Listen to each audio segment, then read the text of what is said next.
News polytechnic విద్యలో శక్తి విధానాన్ని వ్యతిరేకిస్తూ తెలంగాణ వ్యాప్తంగా పాలిటెక్నిక్ విద్యార్థులు రోడ్డెక్కుతున్నారు. శక్తి స్కీమ్ తో నేరుగా బీటెక్ చదివే అవకాశం కోల్పోతామని వరంగల్ జిల్లాలో విద్యార్థులు భారీగా ఆందోళన నిర్వహించారు. ప్రభుత్వం వెంటనే జీవో నెంబర్ 97 ను వెంటనే రద్దు చేయాలంటూ డిమాండ్ చేశారు. పాలిటెక్నిక్ విద్యను యంగ్ ఇండియా స్కిల్ యూనివర్సిటీలో విలీనం చేయడం వల్ల విద్యార్థుల 3 ఏండ్ల విద్యా వ్యవస్థ దెబ్బతింటుందని ఆందోళన వ్యక్తం చేస్తున్నారు. వరంగల్లో నిర్వహించిన పాలిటెక్నిక్ విద్యార్థుల ఆందోళనకు బీఆర్ఎస్ తో పాటు పలు విద్యార్థి సంఘాలు మద్దతిచ్చాయి. ములుగు రోడ్డు జంక్షన్ వద్ద విద్యార్థులతో కలిసి వినయ్ భాస్కర్ ధర్నా నిర్వహించారు. ఈ సందర్భంగా కాసేపు ఉద్రిక్తత చోటు చేసుకుంది. పోలీసులతో విద్యార్థులు ఆందోళనకారులు వాగ్వాదానికి దిగారు. దీంతో వినయ్ భాస్కర్ ను అరెస్ట్ చేసేందుకు పోలీసులు ప్రయత్నించారు. ప్రభుత్వ అనాలోచిత నిర్ణయాలతో తమ భవితవ్యం ప్రశ్నార్థకం అవుతుందని పాలిటెక్నిక్ స్టూడెంట్స్ ఆరోపిస్తున్నారు. విలీన ప్రక్రియతో పాలిటెక్నిక్ విద్యార్థులు బీటెక్ చేరే లెటరేటల్ ఎంట్రీ విధానానికి స్వస్తి పడుతుందని ఆందోళన వ్యక్తం చేస్తున్నారు.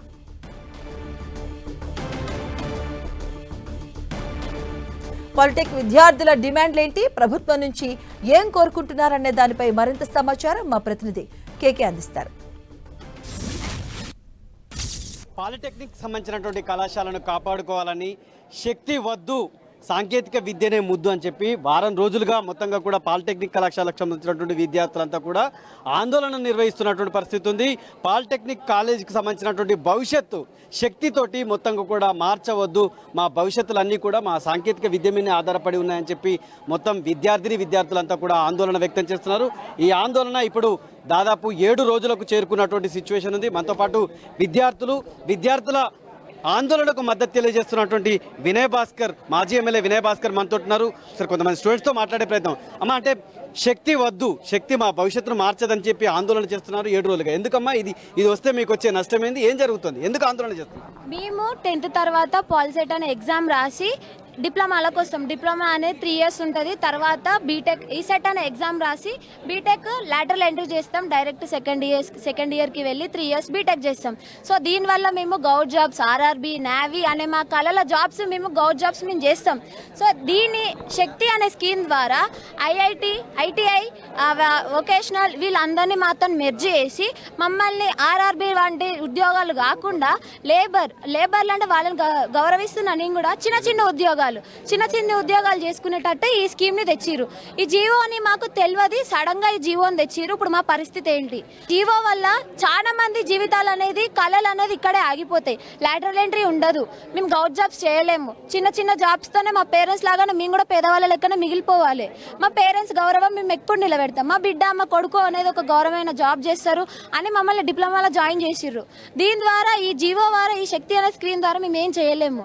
C26 కరికులం తెచ్చింది అంటే వాళ్ళు 95% ప్రభుత్వ కళాశాలలో సీట్లు ఫుల్ఫిల్ అయినాయి. వాళ్ళు ముందే చెప్తే ఇట్లా బీటెక్ ఉండదు, అసలు మేము దీనిలో మెర్జీ చేస్తామంటే వాళ్ళు 1,00,000 మంది జాయిన్ కారు కదా, అది ముందే చెప్పాలి కదా.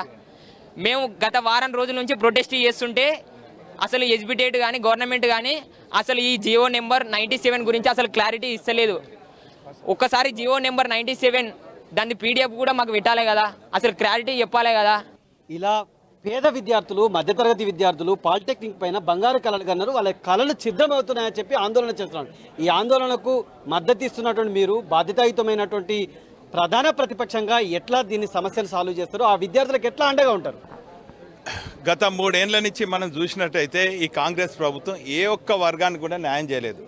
రైతాంగాన్ని నుంచి మొదలుకొని ఈరోజు విద్యార్థులలో మరి బంగారు భవిష్యత్తు కలిగి ఇంజనీరింగ్గా తీర్చిదిద్దబడ్డవలసినటువంటి పాలిటెక్నిక్ విద్యార్థులను కూడా వారికి చదువు నుంచి దూరం చేయాలని చెప్పి, వారి విద్యను నిర్వీర్యం చేయాలని చెప్పి, వారి గౌరవాన్ని నిర్వీర్యం చేయాలని ఈరోజు చూస్తున్నటువంటి కుట్రలో భాగంగానే జీవో నెంబర్ 97 ఒక శక్తి పాలసీ అని తీసుకొస్తున్నారు. ఎంత ఘోరం అంటే ఈ పాలిటెక్నిక్ కళాశాలలో పనిచేస్తున్నటువంటి టీచింగ్ స్టాఫ్ కానీ, నాన్ టీచింగ్ స్టాఫ్ కానీ వీళ్ళందరి ఉద్యోగాలు ఊడే పరిస్థితి ఉన్నది.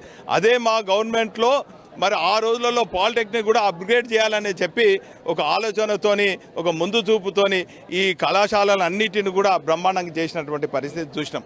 కానీ ఈరోజు జీవో నెంబర్ 97 ద్వారా పేద విద్యార్థులందరికీ కూడా మరి విద్యను దూరం చేయడం జరుగుతుంది. వాస్తవంగా దశాబ్దాల కాలాల నుంచి మరి పాలిటెక్నిక్ చదివిన తర్వాత మరి పాలిటెక్నిక్ తర్వాత ఇక్కడ పక్కకున్నటువంటి ఆర్ఈసీ కానీ నిట్ కానీ అనేక పేరు పొందినటువంటి కళాశాలలో కూడా ఇంజనీరింగ్ కళాశాలలో వీళ్ళకు మళ్ళీ లాటరల్ ఎంట్రీ సెకండ్ ఇయర్లో ఉండేది. కానీ ఇప్పుడు ఈ శక్తి పాలసీ ద్వారా వీళ్ళకు ఆ హక్కు పోతున్నది. అన్నీ కూడా ఈరోజు కార్పొరేట్కు మరి దారాదత్తం అయ్యేటట్టున్నది. భారత రాజ్యాంగంలో పొందుపరిచిన 2 ప్రాథమిక హక్కులైనటువంటి విద్య, వైద్యము ఖచ్చితంగా అందరికీ, అందులో సమాజంలో ఉన్నటువంటి పేద బడుగు బలహీన వర్గాలకు అందియవలసినటువంటి బాధ్యత రాష్ట్ర కేంద్ర ప్రభుత్వాలు ఉన్నది. ఐఐటీల్లో చదవాల్సినటువంటి ప్రతిభావంతులు ఇక్కడ ఉన్నటువంటి పాలిటెక్నిక్ను ఒక నిచ్చెన మెట్టుగా చేసుకొని మొత్తంగా కూడా కలలు కన్నారు. కళ్ళ ముందే కలలన్నీ కూడా కలలైపోతున్నటువంటి విద్యార్థులంతా కూడా 7 రోజులుగా ఆందోళన చేస్తున్నారు, ఆవేదన వ్యక్తం చేస్తున్నారు. ఇప్పటికైనా వీధి పోరాటం చేస్తున్నటువంటి విద్యార్థులకు సంబంధించినటువంటి కష్టాలను ముఖ్యమంత్రి కల్లారా చూడాలి. విదేశాల్లో ఉన్నటువంటి విహారయాత్రలో ఉన్నటువంటి ముఖ్యమంత్రి ఖచ్చితంగా వీళ్ళ సమస్యలను పరిష్కరించాలని చెప్పి వినయ్ భాస్కర్ డిమాండ్ చేస్తున్నారు. కెమెరామెన్ సునీల్తో KK10 TV వరంగల్.